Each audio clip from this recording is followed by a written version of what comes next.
This training module will cover equipment operations, one of Aegeon's life-saving rules. Common equipment found on Aegeon job sites includes mini excavators, flatbed trucks, backhoes, trenchers, skid steers, forklifts, and most importantly, our customers and coworkers. Equipment safety and responsibility is ultimately up to the operator of the machine. Operation of any type of equipment should always be done by highly skilled operators who have demonstrated the ability and necessary skills to operate the equipment safely. Operators must have a proficient knowledge of the specific piece of equipment that they are operating. They are responsible for the inspection and documentation of the equipment and any people who are nearby during operation. Things that an operator can do prior to operating his piece of equipment is the pre-use inspection. The pre-use inspection is very important so that the operator is able to identify and fix any areas that may be deficient or needing repair. Some of those areas include checking the equipment's brakes, horn, backup lights, backup alarm, four-way flashers. A 360-degree walk-around visual inspecting for any oil leaks or any type of damage. Check equipment fluid levels such as oil, fuel, and coolant. Clean the windows and mirrors thoroughly to provide a clear view. During your pre-use inspection, make sure that you take note of any labels that are affixed to the machinery. Understanding those labels could quite possibly save your life or someone else's around you. It's very important to get to know the piece of equipment that you will be using. Part of that includes getting to know the equipment's blind spots. Make sure that you adjust the mirrors for maximum visibility. If the equipment has a trailer, adjust mirrors while the tractor and trailer are in a perfectly straight line with the operator sitting in a normal, comfortable sitting position. Get help adjusting the out-of-reach mirrors. Walk around the equipment and check your path of travel to ensure no obstructions are in the way. Let's ask Dan with Corporal what he feels some of the responsibilities of an operator of a piece of equipment are. So, if you're the operator of a piece of equipment, you are absolutely 100% responsible for the people and all your surroundings. Safely working in the area of any equipment requires the shared responsibility of both the equipment operator and their co-workers. Many times when workers think that they can be seen by operators, they can't. You may be in a blind spot. A common rule of thumb is pedestrians always have the right-of-way. However, this does not work if the operator does not see the pedestrians.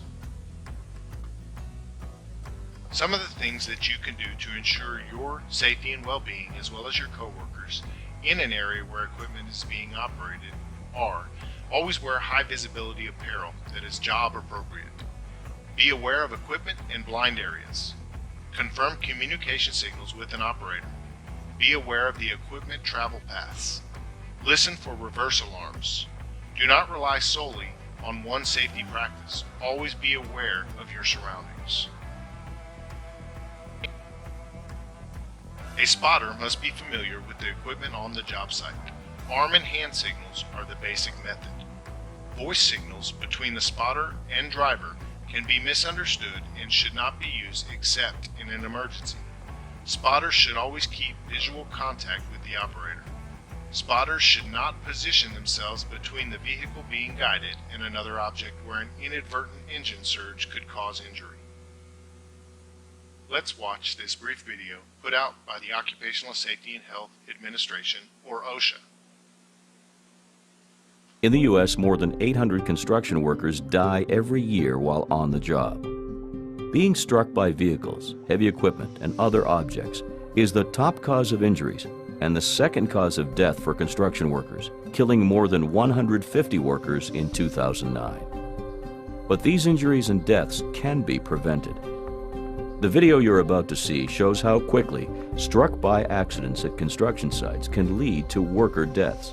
The video will also show what employers must do so that the work can be done more safely. Employers have a responsibility to provide a safe workplace and required protective equipment. you'll see that taking the right protective steps saves lives. Please be advised, the scenes you're about to see deal with deaths at construction sites and might be disturbing for some people. All scenes are based on true stories. A surveyor was spray painting the ground to outline the area for a new building pad. At the same time, the driver of a wheel tractor scraper was moving forward to get the ground ready for pad construction. There was no spotter at the site, and there was no internal traffic control plan in place. Before backing up to go over the ground again, the driver checked his rear view and side mirrors. He didn't see anyone in his mirrors, so he backed up. The driver's backup alarm didn't work, so the surveyor did not hear the scraper coming towards her. As the driver backed up, he ran over the surveyor. She died from the injuries. Let's look at the events leading up to this tragic incident and see how it could have been prevented. When a vehicle on a construction site has an obstructed view to the rear, OSHA's standard requires employers to provide that vehicle with a working backup alarm or a spotter on site to tell the driver when it is safe to back up. Now let's see what happens when protective measures are in place. Although there is now a working backup alarm, it is barely audible over the background noise. So as an added safety measure, there's also a spotter on site wearing a reflective vest. There's also an internal traffic control plan in place. This plan helps protect workers because it tells the drivers of moving vehicles and equipment the safest way to move around the work site. So this time, before backing up, the scraper's driver waits for the spotter's signal so he knows the area is clear to enter. Now, as the driver reverses, the backup alarm can be heard, and no workers are near the scraper. This example shows the importance of employers following OSHA's vehicle safety standards for construction sites to ensure that workers are provided with a safe workplace. These types of construction worker deaths are preventable. The protective measures shown here save workers' lives. Please follow OSHA's safety standards at work sites. It could be the difference between life and death. If you would like more information, contact OSHA at www.osha.gov or 1-800-321-OSHA. That's 1-800-321-6742. Good communication is essential. A standardized set of hand signals should be used. Operators should always know exactly where all workers are located and make them give signals before proceeding.